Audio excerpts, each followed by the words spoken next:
Sin duda alguna, ha sido una enorme bendición para cada uno de nosotros poder repasar estas grandes verdades acerca de nuestra salvación.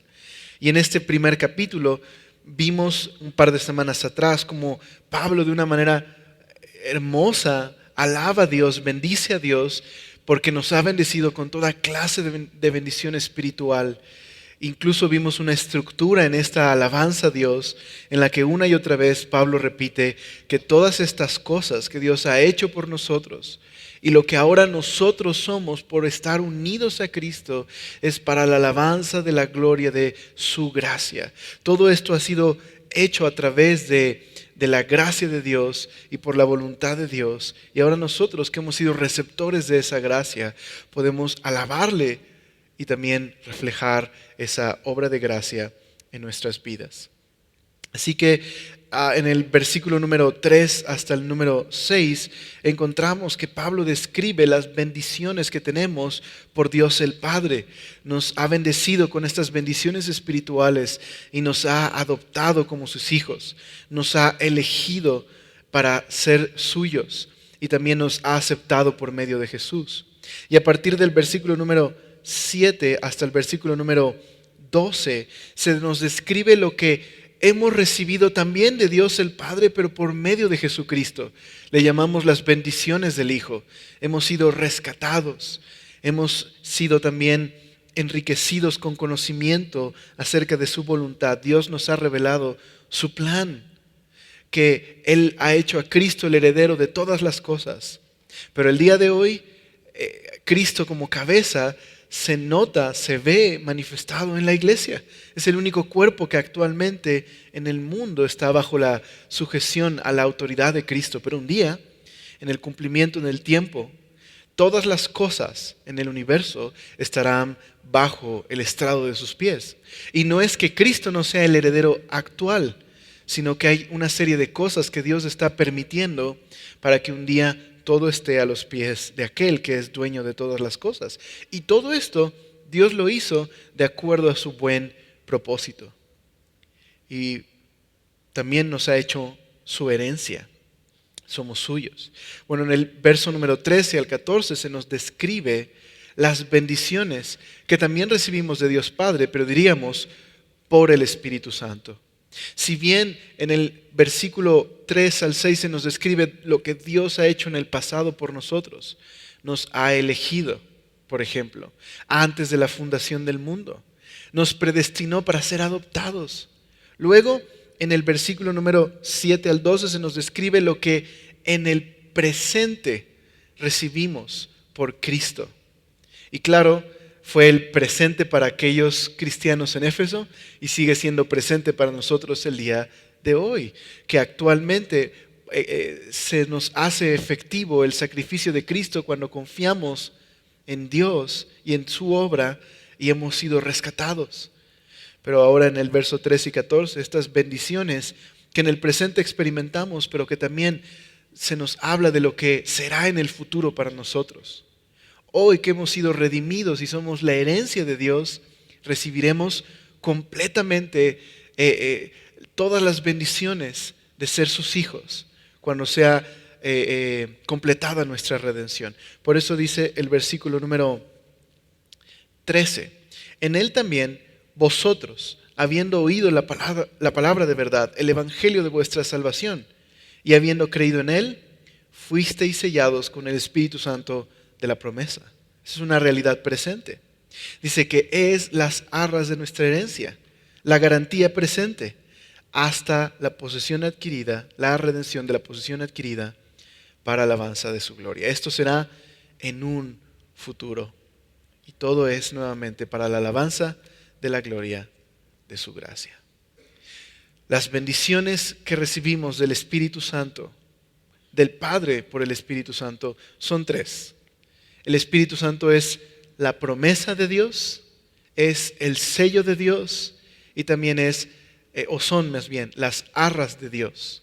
Esas son las tres bendiciones que hemos recibido y vamos a centrar nuestro estudio en estas tres bendiciones que recibimos de Dios por medio del Espíritu Santo. Pero vamos a hacer un poquito de contexto aquí. Vamos a tratar de regresarnos un poquito y regresarnos al verso 11, a esta idea de una herencia que tenemos de Dios para tomar de ahí el mensaje. Dice, en Él asimismo tuvimos herencia. Esto es, a través de Jesús tuvimos herencia, habiendo sido predestinados. O sea, esto es, esta herencia que recibimos es conforme al propósito que Dios determinó de antemano, y ese propósito es de acuerdo a aquel que hace todas las cosas según el designio de su voluntad.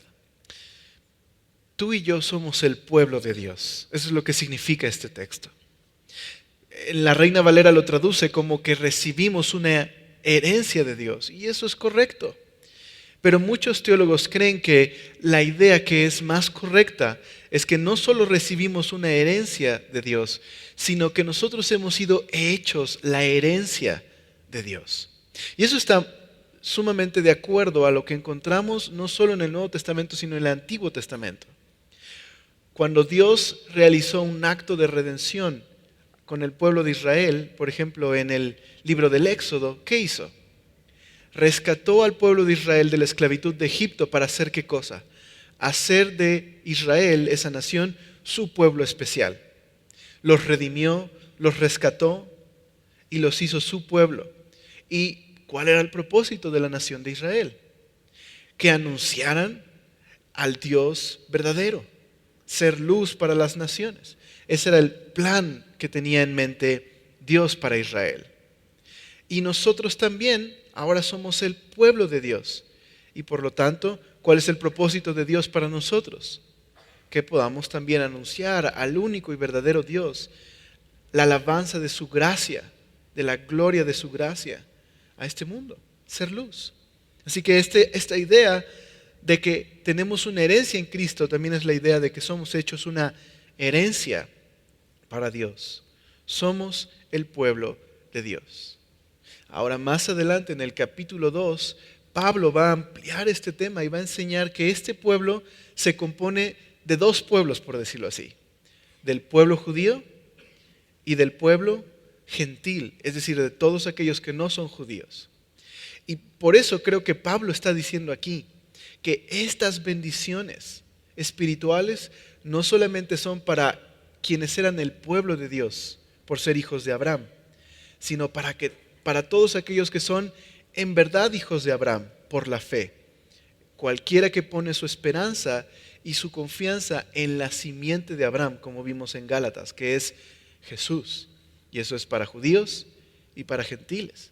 Si judíos y gentiles están unidos bajo una cabeza, bajo un gobierno, ¿quién es esa cabeza? Jesús. Así que somos el pueblo de Dios, y esto es posible porque estamos en Cristo.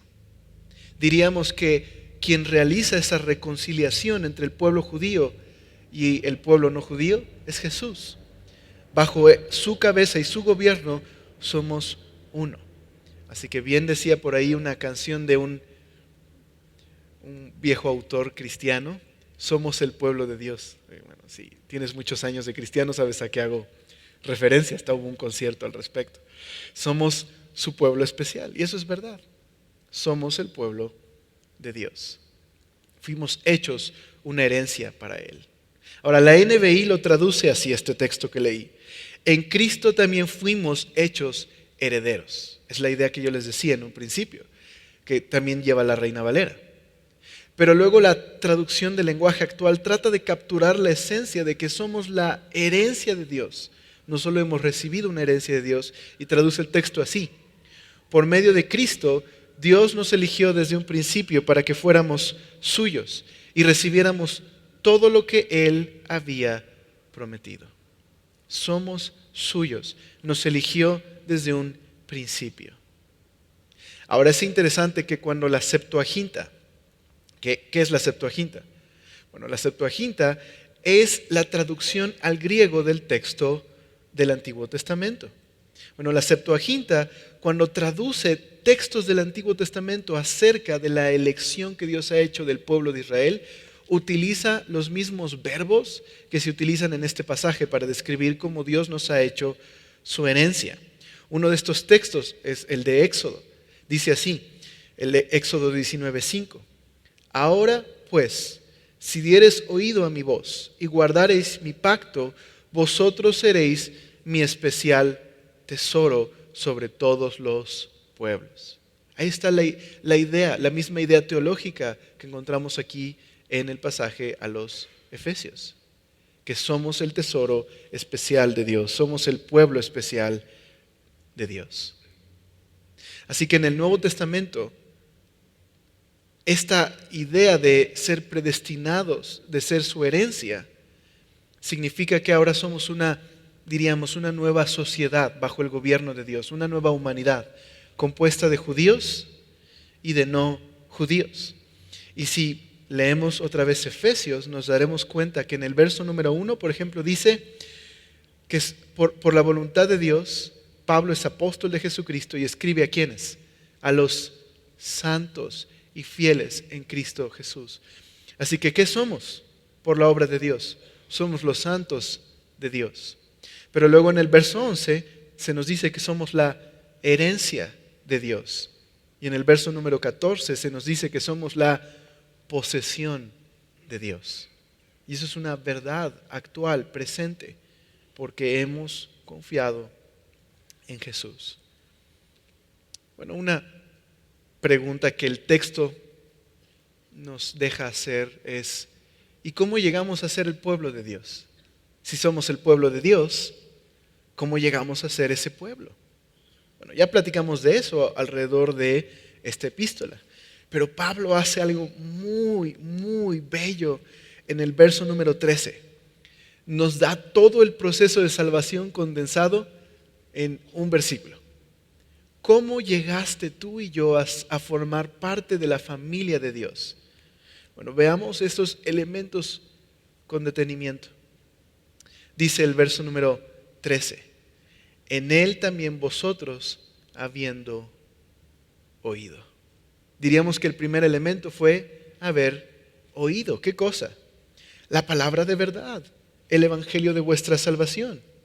Pero después de haber oído hubo un segundo paso. ¿Cuál fue ese paso? Habiendo creído en él, es decir, en el mensaje del evangelio. Y entonces ocurrió algo. Fuisteis sellados con el espíritu de la promesa. Escuchamos, creímos y Dios nos selló como su posesión especial. Pero antes de que esto ocurriera, de que escucháramos y de que creyéramos, ocurrió algo, un paso inicial. Dios tomó la iniciativa en salvarnos. Por voluntad de Dios, Dios reveló su plan maravilloso de salvación y por eso tú y yo pudimos escuchar el mensaje del evangelio. Este era el plan de Dios desde el principio. De hecho, la idea de la voluntad de Dios está por todo este pasaje. Dios se reveló a nosotros por su voluntad. Por ejemplo, el verso 5, mira lo que dice. En amor, habiéndonos predestinado para ser adoptados hijos suyos por medio de Jesucristo. ¿Según qué cosa? ¿Ustedes podrían leerlo conmigo? ¿Qué dice ahí? Según el puro afecto de ¿qué? De su voluntad. Y luego en el versículo número 9 dice nuevamente, dándonos a conocer el misterio de su voluntad, ¿verdad? Y luego nuevamente en el versículo número 11 dice así, en él asimismo tuvimos herencia. Voy a tratar de acomodarme un poquito el micrófono, perdónenme. Como ando con barba, como que no se me pegó muy bien acá. Bueno, sí me escuchan, ¿verdad? Ok. Verso 5, por su voluntad. Verso 9, el misterio de su voluntad. Y verso 11, el que hace todas las cosas según el designio de su voluntad. Esto es esencial para que tú y yo podamos entender la salvación tan grande que Dios nos ha dado. Todo comenzó con Dios. Fue su voluntad, el puro afecto de su voluntad, salvarnos. Somos parte de su familia principalmente porque Dios decidió en su voluntad hacernos parte de su familia. Esta es la razón principal. Pero Alex, ¿esto no hace a un lado nuestra responsabilidad como hombres, como personas? No, para nada. Al contrario. No leímos hace un ratito que oímos y por lo tanto creímos. Así que hay un elemento en el que tú y yo somos responsables de responder a la obra de Dios. Pero hay que reconocer que fue por su voluntad, en primer lugar, que tú y yo pudimos escuchar el mensaje del Evangelio. Fue en primer lugar que Él determinó salvarnos. Así que esta es una de las grandes verdades bíblicas. Es por gracia de Dios que tú y yo somos salvados. Así que este pasaje describe la salvación de esa manera. Primero, como un acto de la voluntad de Dios. Por eso somos salvados. Pero entonces se describe nuestra responsabilidad. Ahora sí, vayamos a analizar cada una de las cosas y los pasos para la salvación que vimos en el verso número 13. Primer paso, habiendo oído la palabra de verdad, el evangelio de la salvación. ¿Cómo se convierten pecadores en santos? ¿Cómo se convierten hombres rebeldes en hombres que alaban a Dios? Pues el primer paso, tienen que escuchar el mensaje del evangelio. El mensaje que se describe aquí como el mensaje de verdad. Ahora es muy interesante que en el verso 12 al final dice, nosotros los que primeramente esperábamos en Cristo. El mensaje lo recibieron primero los judíos y era primero para los judíos. Pero Pablo, un judío, es quien está llevando ahora este mensaje a todos los no judíos, que era el plan de Dios. El plan de Dios no solamente era alcanzar a los gentiles a través de los judíos. ¿Recuerdas? El plan de Dios era hacer de los gentiles y de los judíos una nueva humanidad, un nuevo pueblo, una nueva sociedad gobernada por Dios. A eso le llamamos la iglesia. Los que son la familia de Dios, los que han sido elegidos por Dios. De hecho, la palabra eclesia o iglesia significa congregación o asamblea. Somos la asamblea de Dios, los llamados por Dios. Dios decidió llamarnos. De su voluntad Él nos eligió para salvación. Y un día escuchamos ese llamado, pero también creímos. Y Dios nos selló como sus hijos. Así que Pablo era judío, pero él llevó el mensaje de las buenas nuevas a los gentiles. Así que aquí está la doctrina nuevamente de la elección, junto con la necesidad, la responsabilidad de responder de los hombres. Y aquí está lo interesante. Jesús le dijo a los discípulos, vayan, prediquen a todos que hay perdón de pecados en mi nombre. El llamado de Dios es para todos. El llamado al arrepentimiento y al perdón de pecados se debe hacer a cualquier hombre. Por eso Dwight Moody entendía esta tensión entre la soberanía y la gracia de Dios y la responsabilidad humana, y él oraba así al Señor: Señor, salva a los elegidos y luego elige más. Así oraba Dwight Moody. Así que, ¿qué podemos entender por este primer proceso de salvación en el que es necesario que las personas escuchen el mensaje? El mismo Dios que determinó por su voluntad salvar por gracia, ha determinado los medios para que esa gracia alcance a los hombres. ¿Y cuál es? La predicación del evangelio. Es el medio que Dios ha ordenado. Mira, acompáñame a Romanos capítulo 10. Versículo número 14.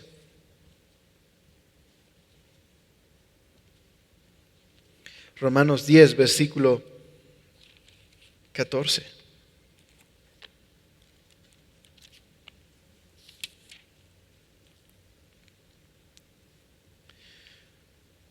Pablo dice, todos los que invoquen el nombre del Señor serán salvos.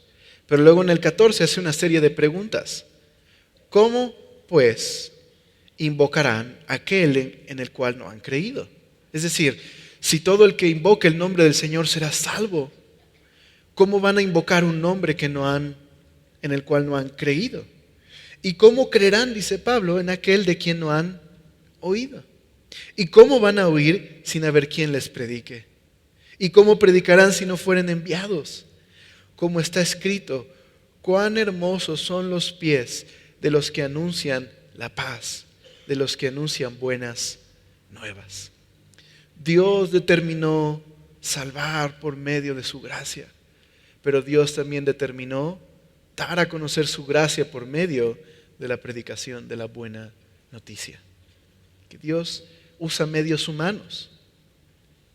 En un paralelo al pasaje que estamos leyendo a los Efesios, encontramos la epístola a los Colosenses, que te súper recomiendo leerla a la par de los Efesios porque hay muchos elementos en paralelo. Y dice el versículo número 5. Pablo dice que ha oído de la fe y del amor que tienen los colosenses.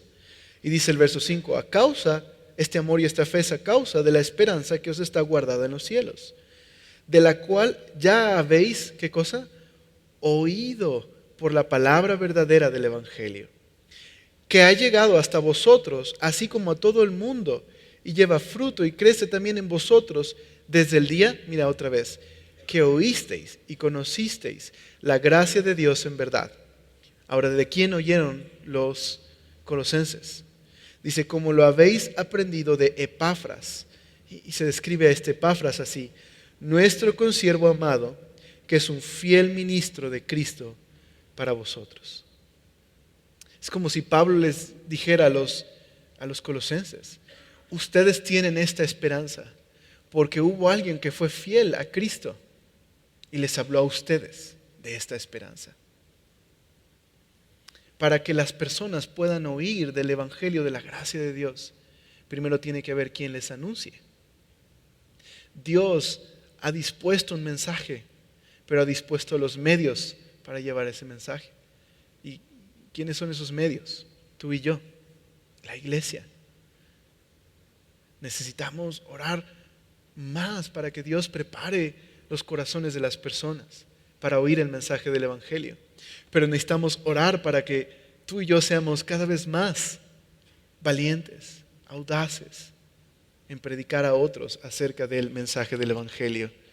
Tú estás aquí, yo estoy aquí, porque alguien te habló de Cristo. A lo mejor porque te encontraste un folletito evangelístico, bueno, a lo mejor no fue alguien directamente, pero sabes, alguien hizo ese folleto. A lo mejor porque un amigo te invitó a Semilla. A lo mejor porque tu esposa se hizo cristiana o tu esposo y te hablaron de Cristo. Así que estás aquí porque alguien te habló, alguien fue fiel y te anunció el Evangelio. Tú y yo necesitamos responder a la gracia de Dios y poder ir a otros y anunciarles el Evangelio. Ahora es interesante que este Evangelio se describe como el Evangelio de la verdad. Voy a mencionar más adelante algo importante al respecto. Pero entonces, ¿cuál es nuestra tarea? Nuestra tarea es anunciar este Evangelio y llamar al arrepentimiento a las personas. Llamarles a confiar en Cristo y esperar que el Espíritu Santo sea quien obre en sus corazones. Esa es nuestra tarea. John Stott, el teólogo inglés, dijo así: la predicación del Evangelio es el medio que Dios ha preparado y por el cual rescata de la ceguera y la esclavitud a aquellos que ha elegido en Cristo antes de la fundación del mundo. Los libera para creer en Jesús y por lo tanto ejecuta su voluntad. ¿Qué es lo que está tratando de decir John Stott aquí? Es que el hecho de que Dios haya dispuesto un medio de gracia para salvar y que envíe ese mensaje por medio de nosotros, los creyentes, su pueblo, significa que podemos confiar en que el mensaje es efectivo. Podemos confiar en que en verdad este mensaje puede salvar, porque Dios mismo ha determinado que eso haga.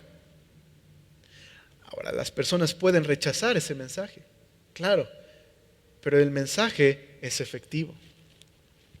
Así que es el mensaje y es el mensaje de verdad. No es cualquier mensaje el que predicamos, es el Evangelio de la verdad, las buenas noticias de la verdad. Sabes, así como en esta época había falsos evangelios, el día de hoy también hay falsos evangelios. ¿Cuál es la diferencia? Los falsos evangelios son antropocéntricos. Están basados en lo que el hombre puede hacer. El evangelio verdadero es teocéntrico. Está basado en lo que Dios ha hecho a través de Cristo. Es el mensaje verdadero. Me gusta cómo Guillermo Hendrickson lo dice, lo escribe de una manera que yo prefiero citarlo. Yo no lo podría decir así. Él dice de esta manera: se llama el mensaje de la verdad porque revela la verdadera condición del hombre. Proclama y defiende la única forma de escapar y amonesta a los pecadores que ya han sido salvos para que demuestren gratitud verdadera en todos los aspectos de su vida. Es, por tanto, el evangelio de vuestra salvación. Tenemos una ventaja tan grande a través del mensaje del evangelio porque, ¿sabes? Ya conocemos la necesidad del hombre principal, que somos pecadores y que lo que necesitan es reconciliarse con su Creador. Ya tenemos el diagnóstico, pero también tenemos la solución. El mensaje de la gracia de Dios a través del arrepentimiento y la fe. Jesús murió por los pecadores. Tenemos la solución. Y es más, el mismo evangelio, tú y yo somos un testimonio de que tiene poder porque ha cambiado nuestra vida. Porque nos ha hecho personas nuevas. Porque nos ha llevado a adorar a Dios y a obedecerlo. En verdad, es el evangelio de salvación. Lo fue para los efesios y lo ha sido para nosotros también. El evangelio de verdad. Pero en un segundo proceso, dice aquí el texto, que no solamente tienen que oír el evangelio, sino también que tiene que suceder. Tenemos que creer el evangelio. Esto es importante. Oír el evangelio no es una garantía de que soy salvo. Tengo que creer en el evangelio. ¿Y qué significa creer? Creer significa depositar toda mi confianza en Dios. Es haber rendido mi voluntad a Dios. Es el confiar en Cristo incluye el arrepentimiento de mis pecados, incluye reconocer que he ofendido a Dios, incluye reconocer que Dios dice la verdad, que soy pecador y que necesito el evangelio, que necesito creer en Cristo. Creer no es simplemente consentir con hacer un asentamiento intelectual de la doctrina cristiana. Significa tener un compromiso personal, que he depositado mi esperanza en Dios. Eso es creer. Y una vez que creo, ocurre lo que dice el texto. En ese momento soy sellado con el Espíritu Santo de la promesa. En pocas palabras, escucho el evangelio y si creo en el evangelio, ¿qué sucede? Recibo la seguridad de que Dios en verdad me ha salvado. ¿Y cuál es esa seguridad? Dios nos ha dado su Espíritu. Y dijimos que su Espíritu nos ha dado ciertas bendiciones. ¿Qué bendiciones nos ha dado? Bueno, número uno es el Espíritu de la promesa. Dios nos ha prometido su Espíritu. Ahora, ¿por qué le llama el Espíritu de la promesa? Porque eso es literalmente lo que es. Es el Espíritu prometido por Dios. ¿Y dónde lo prometió? En el Antiguo Testamento. Dios había prometido a través de los profetas dar a su Espíritu. Déjenme leerles algunos textos en particular. Por ejemplo, Ezequiel 36, 26 y 27 dice así: les daré un corazón nuevo y pondré en ustedes un espíritu nuevo. Les quitaré el corazón de piedra que ahora tienen y les daré un corazón sensible. Pondré en ustedes, aquí está la promesa, mi espíritu y haré que cumplan mis estatutos y los obedezcan y los pongan en práctica. También en Joel capítulo 2, 28, Joel dice: después de esto derramaré mi espíritu sobre la humanidad entera y los hijos y las hijas de ustedes profetizarán y los ancianos tendrán sueños y los jóvenes recibirán visiones.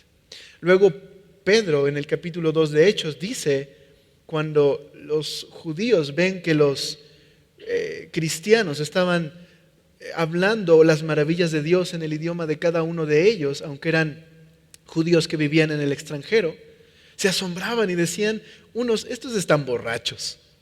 Y Pablo dice, oigan, son las 10 de la mañana, no es la hora de estar borrachos. Más bien, esto es un cumplimiento a lo que Dios prometió a través de Joel, que Él derramaría su espíritu sobre toda carne. Es que Dios lo había prometido. Dios prometió derramar su espíritu. Bueno, Jesús prometió que nos daría su espíritu. Todo el capítulo 14 hasta el 16 de Juan nos enseña que el Espíritu Santo es la promesa de Dios.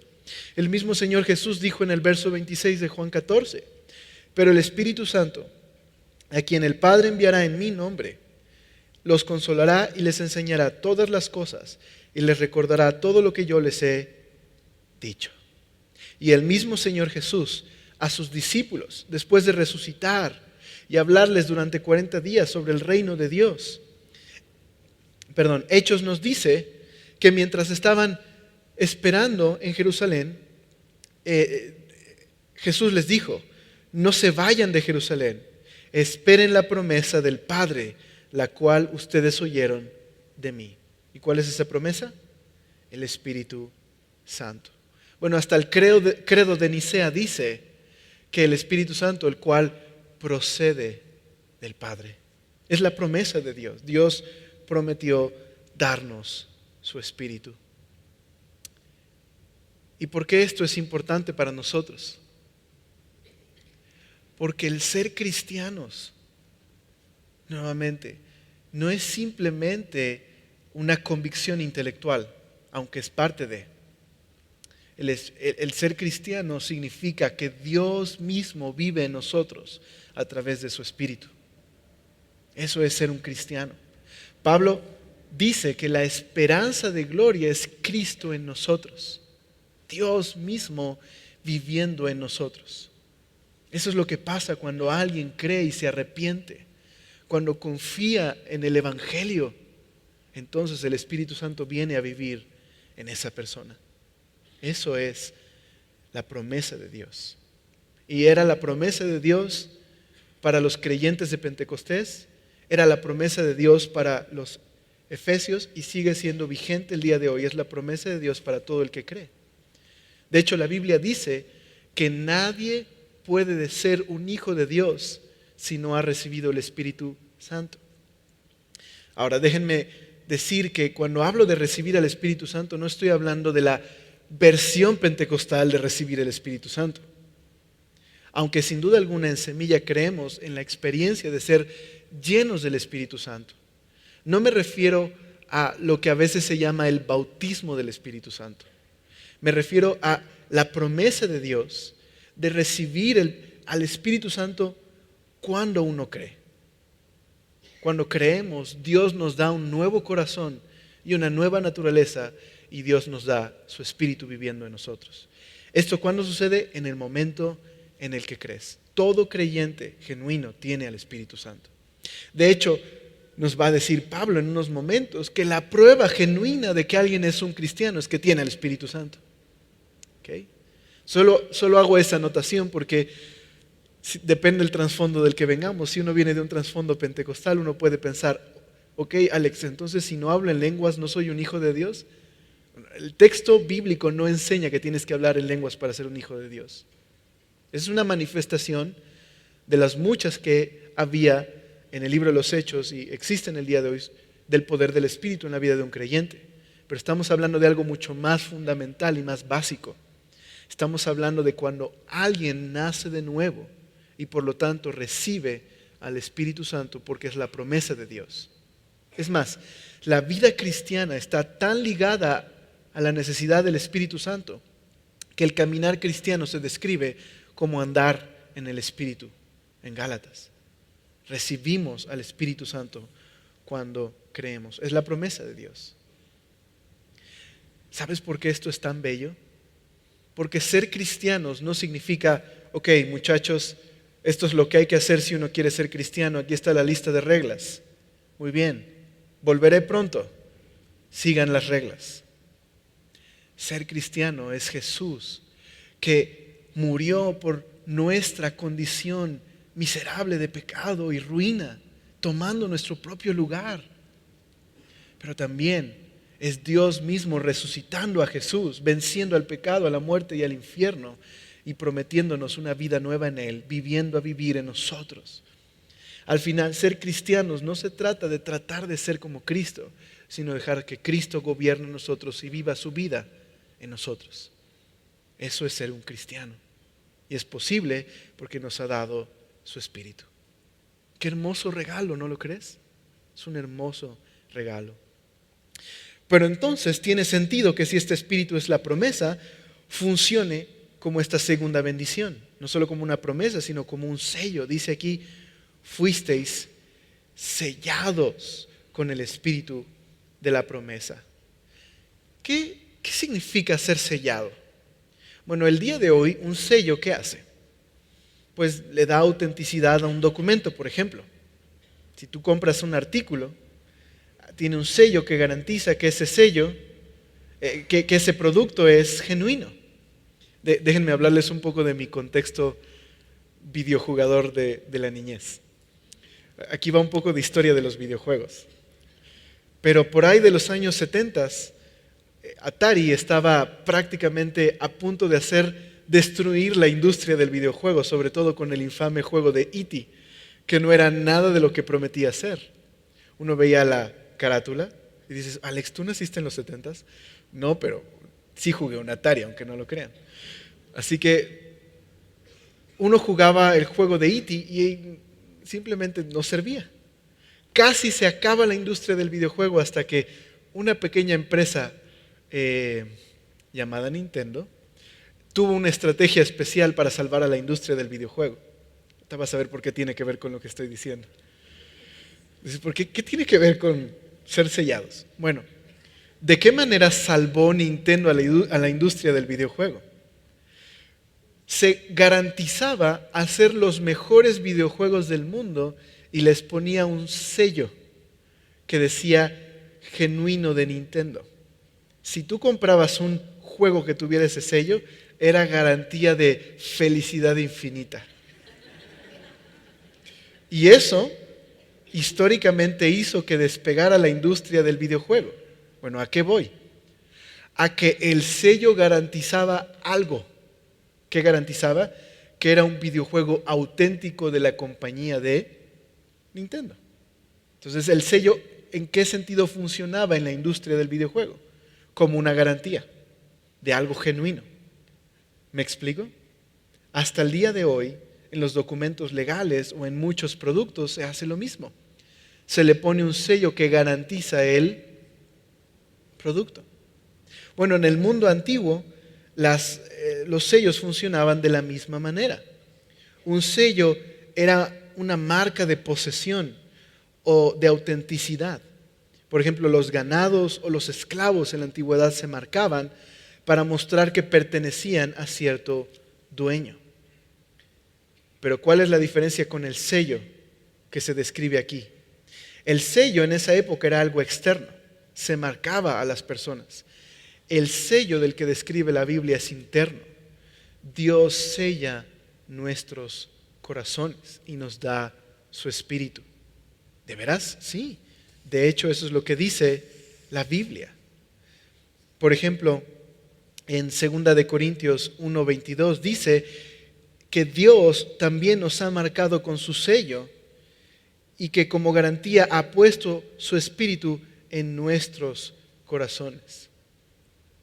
Así que el Espíritu Santo esté en nosotros es el sello de Dios, el sello de que en verdad le pertenecemos, que somos suyos. Es una prueba de que somos un creyente genuino. ¿Cómo puedes saber que alguien en verdad es un cristiano? Se sabe que es un cristiano porque sabe muchos versículos de la Biblia, porque tiene una Biblia de estudio en su recámara, porque realiza o practica rituales cristianos, está bautizado, ora todos los días, ora antes de comer. ¿Podría ser eso lo que nos identifique como cristianos? Yo creo que no. Yo creo que esas son expresiones que debería tener un cristiano genuino. Pero uno podría hacer todas esas cosas y no ser un cristiano. Más bien ser un cristiano muerto, que tiene una ortodoxia muerta. Si es que eso no está acompañado de una fe viva. Uno puede portarse como cristiano y no ser un cristiano genuinamente. Entonces, ¿cómo se puede identificar verdaderamente a un cristiano? Bueno, si recuerdas, dice el versículo número 15, aquí en este texto. Pablo dice, por esta causa también yo, habiendo oído de vuestra fe en el Señor Jesús. ¿Y de qué? Vuestro amor para con todos los santos. ¿Cómo sabe Pablo que los efesios tienen una verdadera confianza, una genuina confianza en el Señor? Porque tienen amor por todos los santos. La obediencia a Dios por amor es la marca genuina, es el fruto del Espíritu en la vida de un creyente. Pablo lo pone así, pero en otro pasaje en Gálatas dice, la fe que obra por el amor. El fruto del Espíritu, dice Gálatas, que es amor, paciencia, mansedumbre. Así que hay una marca de que alguien es un genuino cristiano cuando el Espíritu Santo vive en él. ¿Y cómo se ve eso? En el amor verdadero al Señor y a otros creyentes. En obediencia a su Señor. Fe que obra por el amor. No es obediencia para ser salvos. Es obediencia como resultado de que soy salvo. Es una marca. Es el sello. Es la garantía de que en verdad pertenezco a Dios. Por eso dice Pablo en Romanos que hemos recibido un espíritu de adopción por el cual clamamos Abba, Padre, y que ese espíritu es el que da testimonio a nuestro espíritu de que en verdad somos sus hijos. Bueno, déjenme terminar el mensaje de hoy diciendo algo más. Así que tenemos una promesa y un sello. Pero dice el verso 14, que es las arras de nuestra herencia hasta la posesión adquirida por Dios. ¿Qué son las arras en este pasaje? Bueno, arras aquí significa garantía. Y probablemente viene de una palabra hebrea que luego los griegos adoptaron por causa de los fenicios. Y tiene que ver con un pago por adelantado. Bueno, en el griego moderno esta palabra arras habla de un anillo de compromiso. Pero al principio, en el mundo griego de Pablo, significaba una primera cuota, un depósito, una prenda que cubre parte del precio comprado por adelantado. ¿Y eso qué significa? Que asegura un reclamo legal sobre el artículo que se ha comprado. Así que esta garantía no está separada de lo que se garantiza por adelantado. Un ejemplo moderno sería como alguien que da un primer pago por la casa donde va a vivir y esa garantía ya comienza a disfrutarla el día de hoy, aunque solamente es el primer pago de lo que viene después. Eso significa, ¿qué cosa? Que el Espíritu Santo es la garantía que Dios nos ha dado de que en verdad somos sus hijos. Pero también es un adelanto de todo lo que recibiremos cuando la herencia la hayamos recibido por completo. O como dice el texto, cuando Dios tome posesión de aquello que ya adquirió de antemano. Dios, cuando murió Jesús en la cruz, proveyó un medio de salvación. Y cuando tú y yo confiamos en Cristo y recibimos el Espíritu Santo, es Dios dando un primer pago de lo que es suyo. Pero para nosotros es un anticipo de lo que experimentaremos en la gloria. El fruto del Espíritu solo es un atisbo, una probada de cómo será nuestra vida cuando, como dice Juan, cuando Jesús se manifieste, seremos como Él, porque le veremos tal y como Él es. Esto es una garantía. Diríamos una probadita del cielo. Cuando tú y yo somos gobernados por Dios, cuando Cristo es Señor de nuestras vidas, y eso lo experimentamos en nuestro hogar, los beneficios de que Jesús sea el Señor de nuestras vidas. Eso solo es una probada de lo que será la gloria con el Señor. Así que hemos recibido una herencia y nosotros mismos somos una herencia para Dios. Y todo esto ha sucedido. ¿Para qué? Para la alabanza de su gloria. ¿Con qué podríamos finalizar hoy? Somos el pueblo de Dios y ya vimos cómo nos hizo su pueblo. La pregunta final para reflexionar y orar es: ¿para qué nos hizo su pueblo?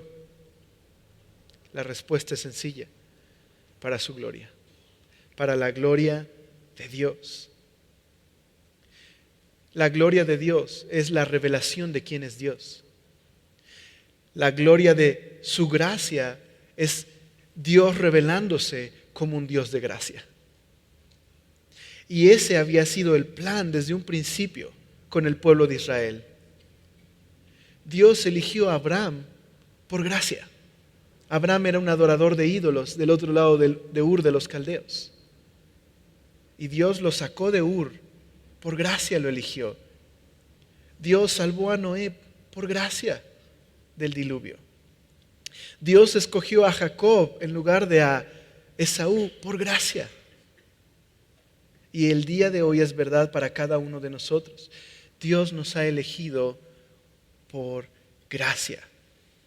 Por eso en Isaías Dios le dijo a su pueblo: he creado un pueblo para mí, para que este pueblo proclame mis alabanzas. Así que, ¿qué es lo que proclamamos como iglesia? Esto es lo que proclamamos: que todo es de Dios y que todo es para Dios. Nuestra salvación comenzó con su voluntad y termina con su gloria. Todas estas bendiciones provienen de la gracia de Dios y son para la gloria de Dios. Dios nos ha aceptado en su familia y nos ha rescatado por una sencilla razón: por su voluntad y por su gracia. Así que, ¿qué mensaje revela la iglesia al mundo?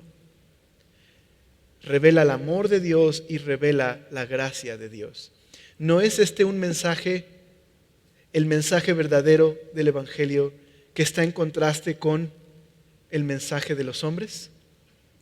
John Stott dice: este lenguaje cristiano está en violenta colisión con el mundo antropocéntrico y egocéntrico. El hombre caído, preso desde dentro de su pequeño ego, tiene una confianza ilimitada en el poder de su voluntad y un apetito casi insaciable de alabanza de su propia gloria. Ese es el evangelio de los hombres. Que yo puedo crearme mi propio valor, que yo soy el dueño de mi destino, que yo puedo ser independiente y hacer lo que yo quiero. Pero el mensaje de Dios está en contraste completo con el mensaje del mundo. Porque el mensaje, dice John Stott, pero el pueblo de Dios ha comenzado al fin a ser totalmente cambiado. La nueva sociedad de Dios tiene valores e ideales nuevos. Porque el pueblo de Dios es la posesión de Dios, vive por la voluntad de Dios y para la gloria de Dios. Así que vive de esta manera. Responde a la gracia de Dios. Obedece por amor a la gracia de Dios. Oramos por eso.